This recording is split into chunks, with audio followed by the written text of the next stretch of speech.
Jadi di tahun 2025 ini gue mau rakit PC baru, dan CPU yang gue pilih gue tentunya pakai AMD Ryzen 7 9800X3D. Gue suka teknologi 3D V-Cache-nya, dan gak heran semua CPU baru mereka pakai teknologinya itu buat kedepannya. Tapi gue gak sedang sama harganya yang digoreng di sini cuy. Dan untuk grafik cardnya gue kombinasikan dengan RTX 4070 Ti Super dari Asus yang seri ProArt, karena gue mau maksimalin gaming di 1440p. Dan kebetulan juga gue lagi pakai monitor dari Aorus FO 27Q3 27 inch 1440p. Video reviewnya akan gue buat secepatnya, jadi subscribe aja dulu biar nggak ketinggalan. Dan kenapa gue nggak upgrade pakai RTX 5070 atau 5070 Ti? Ya kalau lihat speknya sih beda tipis ya. Di 4070 Ti Super masih menang tipis sama 5070, tapi lebih murah sama Asus ProArt gua. Sedangkan kalau di compare sama RTX 5070 Ti, jelas speknya lebih tinggi, tapi nggak segitunya banget sih. Dan harga MSRP-nya di Indonesia mulai dari 15 jutaan. Ya walaupun mereka ada fitur barunya sih si multi-frame generation-nya. Cuman ini Asus ProArt man, susah buat gua nggak punya.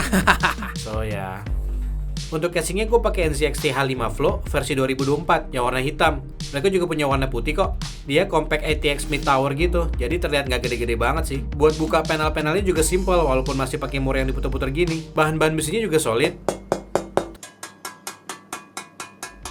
Terutama di bagian glass panelnya ya terbilang tebel lah. Untuk panel depannya kita cuma dapat satu kipas aja nih, yang bisa dikasih 3 kipas ukuran 120 mm atau radiator AI water cooler 360 mm. Terus kita juga dapat satu kipas 120 mm untuk outtake-nya. Di bawah sini sih bisa kasih kipas juga 2 biji 120 mm buat optimasi airflow graphic card-nya, yang nantinya gue pasangin kipas dari NZXT RGB Core F240 dan RGB Core F360 di front panelnya. Fan-nya mereka udah jadi satu gitu cuy, tinggal dipasang aja murnya 4 biji. Tapi setelah gue pasang yang 360 di front panel, kayaknya kurang rapat aja gitu, goyang-goyang gini. Untuk harga casingnya di sini sekitar 1,5 jutaan, yang cukup bersaing sama Antec Constellation CR8 Full Tower dan Asus TUF Gaming GT301 yang enclosure type-nya sama-sama mid tower. Tapi kalau suka bentuk casing yang simple banget dan pengen maksimalin di airflow-nya, NZXT H5 Flow 2024 pilihan cukup tepat sih. Untuk motherboard gue pakai NZXT juga N7B650E yang warna hitam. Mereka juga punya kok yang warna putih juga. Ini NZXT banget sih, looks-nya yang simple dan clean banget gitu. Untuk VRM layout-nya ini pakai 16+2+1 VRM layout 90A Smart Power Stage. Gue suka konsep magnetiknya sama mobe ini di body mereka yang nutupin satu WiFi card yang Wi-Fi 6E, dan ada 2 biji SSD M.2. Tapi sayangnya gue kira ini besi, tapi ternyata ini plastik sih. Jadi kalau misalnya mau taruh SSD-nya di sini ya lumayan angkat-angkat gitu sih. Dan ada M.2 Gen 5 pakai heatsinknya di sini. Lumayan tebel lah nih bahannya. Dan yang menarik di sini mereka udah punya slot GPU PCIe 5.0.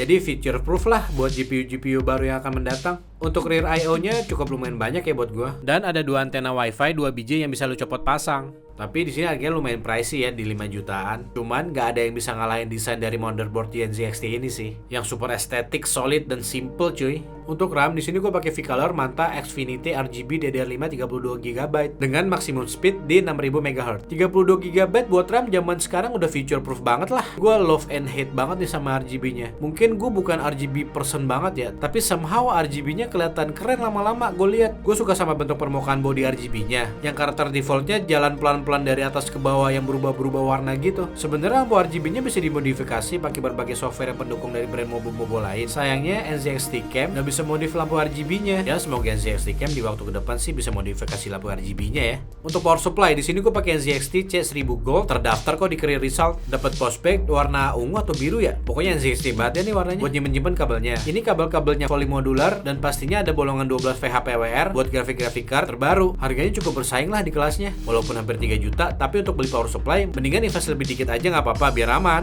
Untuk SSD-nya masih modelan lama dan ini punya gue pribadi. Ini dari PNY CS2241 1TB M.2 NVMe Gen 4. Kenapa nggak upgrade ke Gen 5 aja?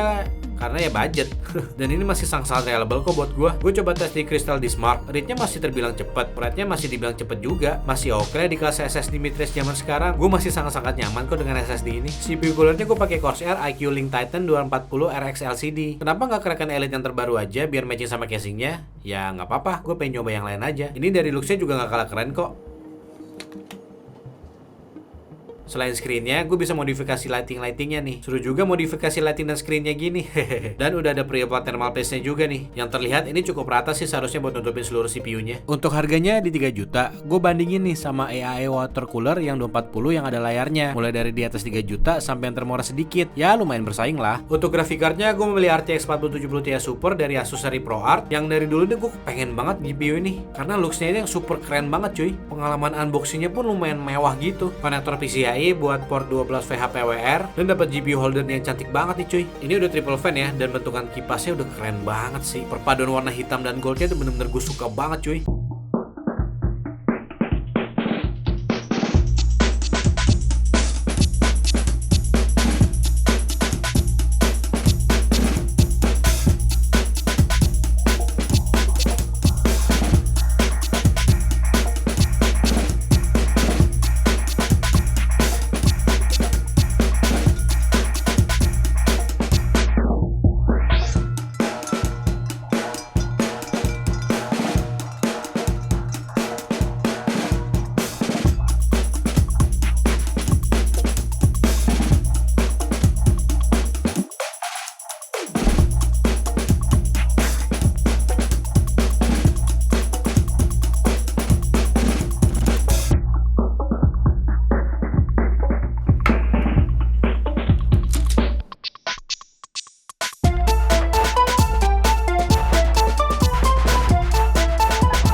Oh ya, sebelum gue lanjut ke pengetesan PC-nya, gue mau ngasih tahu dulu kalau misalnya motherboard ini BIOS-nya masih pakai BIOS yang lama ya. Yang berapa sih gue lupa deh. Oke, gue sambil baca ya. Yang AGC-nya 1.2.0.2, bukan yang 1.2.0.2A. Yang 2A itu support next gen Ryzen X 3D series, terutama Ryzen 7 9800 X 3D yang gue pakai ini. Pokoknya NZXT itu udah ngasih tahu di websitenya mereka kalau misalnya ada isu untuk stability dan performance-nya, terutama buat Ryzen 7 9800 X 3D ini. Artinya bukan nggak bisa dipakai, masih bisa dipakai, tapi pakai versi yang lama yang sebelumnya. Ya, gue harap sih isunya cepet beres ya. Lanjut ke suhu idle PC gue setelah baru nyala dan nggak ngapa-ngapain. Semua panel casingnya ketutup ya. Untuk suhu CPU-nya di 45 derajat Celcius dan untuk graphic card-nya di 43 derajat Celcius. Adem sih ini. Di sini gue dapat scroll multicore-nya di 21.875 dan single core di 2069. Itu bukan angka yang gede banget sih. Cuman kalau berpacu dengan videonya Masuki dari Gaptech.id yang Ryzen 7 9800 X 3D bilang kalau itu masih kalah jauh sama 9950X sama Intel Core i9 14900K, dan katanya itu adalah angka pertama kalinya versi X 3D nyentuh di angka 20 ribuan. Di pengetesan Cinebench R23 multicore saat running 10 menit, CPU package powernya gue dapat maksimum di 152 watt, dan setelah pengetesannya selesai gue dapat average di 86,9 derajat Celcius untuk suhu CPU-nya. Untuk gamingnya di sini gue coba tes di Marvel Rifle dan Valorant. Sama-sama di settingan low, tapi di sini Marvel Rifle ada di DLSS filternya nih. Gue coba pakai yang quality dan low setting, dapat angka average di 281 fps dan 1% low-nya di 82 fps. Kalau Valorant di settingan low udah pasti tinggi banget sih, di angka 707 fps untuk average-nya dan 1% low-nya di 241 fps. Lanjut ke game-game AAA kayak God of War Attack kanan nih, dan 1% low-nya di 97 fps dengan bantuan DLSS DLSS quality dan frame gain. Bahkan gue pakai DLEA nih, gak pakai frame gain di settingan ultra, juga masih sangat-sangat playable cuy di 118 fps dan 1% low-nya di 97 fps. Mantep banget sih, asli. Untuk Black Myth Wukong, DLEA only, gak pakai frame gain ataupun ray tracing karena di sini gak ada native atau raw performance ya. Dapat average di 36 fps dan 1% low-nya di 29 fps, yang terbilang kurang playable sih. Apalagi kalau misalnya lu ngerasain di atas 30 fps kayak 40, 50, ataupun 60 fps ke atas, pasti udah males banget kalau misalnya udah kenal 30 fps. Dan gue coba settingan yang cinematic menggunakan DLSS quality yang super resolusinya di angka 89, frame gain-nya on, ray tracing-nya high, dapat di 97 fps untuk average-nya, dan 1% low-nya di 69 fps. Ini udah sangat-sangat playable banget sih. Untuk Cyberpunk 2077, untuk native di sini gue dapat 62 fps untuk average-nya dan 1% low di 47 fps. Sangat-sangat playable dan aman banget sih kalau main di native. Dan gue coba DLSS quality, ray tracing overdrive, rata kanan, path tracing-nya gue onin, frame gain-nya gue onin, dapat average di 114 fps coy, dan 1% low-nya di 42 fps. Hitungannya Cyberpunk 2077 ini di sini masih di tahap sangat-sangat nyaman dan lancar banget sih di segala settingan. Alan Wake 2 juga sangat-sangat playable banget. Gue dapat lebih dari 60 fps dan 1% low-nya di 57 fps untuk DLEA rata kanan tanpa ray tracing. Dan ketika ray tracing dan path tracing-nya diaktifin, pastinya ada penurunan FPS, tapi tipis banget. Di average, gue masih dapat 60-an FPS dan harus berkompromi nih di 1% low-nya di 37 FPS. Masih playable lah, dan game yang paling GPU demand nih, Indiana Jones The Great Circle. Gue udah coba semua settingan sih, tapi yang playable justru pada saat ray tracing off dan frame generation off. Pakai resolution scaling dengan target gue mentokin di 360, ya mungkin ini tergantung kapabilitas refresh rate monitor lo punya ya. Gue dapat average di sekitar 88 FPS dengan 1% low-nya di 70 FPS. Tapi kalau misalnya pakai full ray tracing, native TAA, itu sangat-sangat nggak playable banget sih ini. Ya lu mesti punya RTX 5090 kali.